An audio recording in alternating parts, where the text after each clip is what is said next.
Olá, associados da Sicredi Serrana. Vamos conferir a previsão do tempo mais detalhada através dos mapas e gráficos para a área de atuação da Sicredi Serrana. Olá, associados da Sicredi. Nesta semana, as instabilidades ficam principalmente no sul do país, norte e costa leste do Nordeste.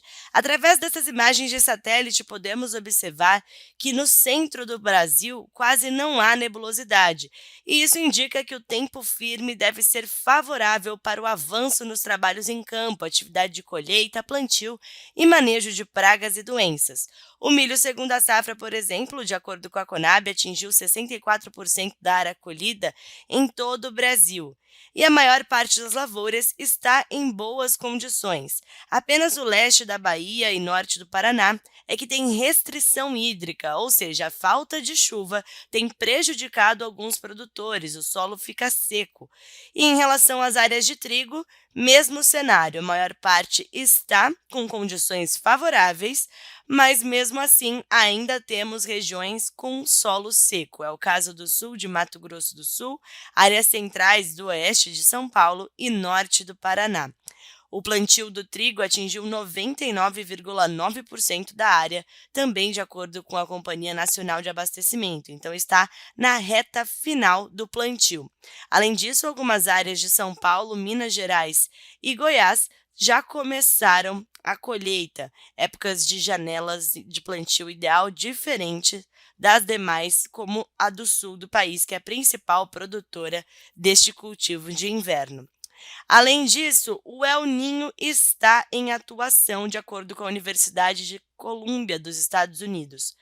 E esse fenômeno aquece as águas do Oceano Pacífico na altura do Equador e faz com que mude a circulação de ventos em todo o mundo. No Brasil, a atuação dele eleva as temperaturas em boa parte do país, traz mais chuva para o sul e menos chuva para o norte do Brasil. Então, essas barras em vermelho no gráfico indicam a presença do El Niño sobre o nível neutro, o normal, que é a barra em cinza. Então, olha só, até o trimestre fevereiro, março e abril, o El Niño deve estar em atuação, de acordo com o NOAA. E esse fenômeno, que agora está com fraca intensidade, pode se tornar de moderada intensidade, ou seja, essas condições climáticas podem até aumentar até fevereiro, março, abril do ano que vem. Então, para esses próximos meses, agosto, setembro e outubro, o que a gente pode esperar da precipitação? A chuva acontece com mais intensidade sobre Mato Grosso do Sul, São Paulo, Paraná, Santa Catarina e o Rio Grande do Sul. Essas pancadas acontecem com bastante frequência ao longo dos dias, principalmente em São Paulo, um volume maior do que o habitual para o período. No norte do país é o oposto. A chuva acontece com pouca persistência. O tempo firme deve prevalecer. Por isso, os produtores devem estar preparados para o solo ficar cada vez mais seco nessas regiões, inclusive o Mato Piba, o que pode prejudicar algumas áreas que estão preparando o solo para o cultivo da soja neste momento. Já em relação a novembro e dezembro, o mesmo cenário deve ser observado. Metade norte do país, a chuva ocorre com muito pouca intensidade, na maior parte do tempo o sol é que predomina, e no centro-sul, a chuva deve ser mais intensa, acumulando mais de 300 milímetros em Mato Grosso do Sul e também acontecendo com bastante persistência entre o Paraná e o estado de São Paulo. Beneficia os produtores que estão preparando o solo e acabaram de plantar a soja. Então, os produtores devem ficar atentos com essas condições de menos precipitação no norte e mais precipitação no centro-sul. Falando nas temperaturas, devem ser mais elevadas no norte do país, mas de maneira geral são elevadas em boa parte do Brasil por conta da atuação do El Niño, mais elevadas do que habitual para o período de agosto, setembro e outubro. E em novembro e dezembro não é diferente. As temperaturas na região do Mato Piba podem passar facilmente da casa dos 40 graus, até mesmo 45 graus, com sensação térmica de temperaturas mais elevadas ainda. Então, isso significa que devemos ficar atentos à condição do solo, porque a umidade pode ficar cada vez mais baixa com o tempo seco e ainda altas temperaturas na metade norte do país.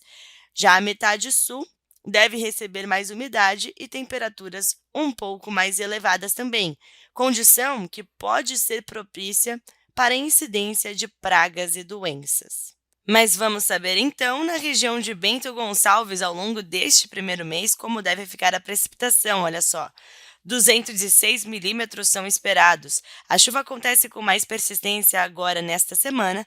Teremos uma janela de chuva onde os produtores podem aproveitar para fazer os trabalhos em campo com esse tempo seco e depois a chuva retorna com mais intensidade e maior volume no início de setembro. As temperaturas devem variar entre 3 de mínima e 27 de máxima nesses próximos dias e ficam um pouco mais amenas a partir do dia 15 de agosto. As máximas giram em torno de 23 graus. Falando na região de Veranópolis, também no Rio Grande do Sul, 254 milímetros são esperados no próximo mês. Com a mesma condição, o volume vem mais expressivo no início de setembro. E as temperaturas também são parecidas, mínima de 4 graus no dia 13 de agosto e máxima de 27 graus no dia 16. As temperaturas começam a cair um pouco a partir do dia 21 de agosto. Giram em torno de 22, 23 de máxima a partir desse dia até o início de setembro. Na região de Flores da Cunha, mesmo cenário deve ser observado, só que o volume acumulado é um pouco inferior. 209 milímetros são esperados. Temperaturas variando entre 4 de mínima e 26 de máxima, ou seja, grande amplitude térmica deve ser observada ao longo do mês. Na região de Carlos Barbosa, mesmíssima condição, 209 milímetros são esperados com a chuva que acontece nesta semana. Temos uma pausa com tempo firme que vigora até o início de setembro. Temperatura mínima de 4 graus no dia 13 de agosto e temperatura máxima de 27 no dia 12. Depois, no final de agosto, começo de setembro, as temperaturas máximas devem ser mais amenas. Região de Bom Princípio, mesma condição também, só que o acumulado um pouquinho inferior. 201 milímetros são esperados em 30 dias. Temperaturas um pouco mais elevadas, mínima de 8 graus e máxima de 29 até o dia 12 de agosto. Tenham todos uma ótima semana e até a próxima!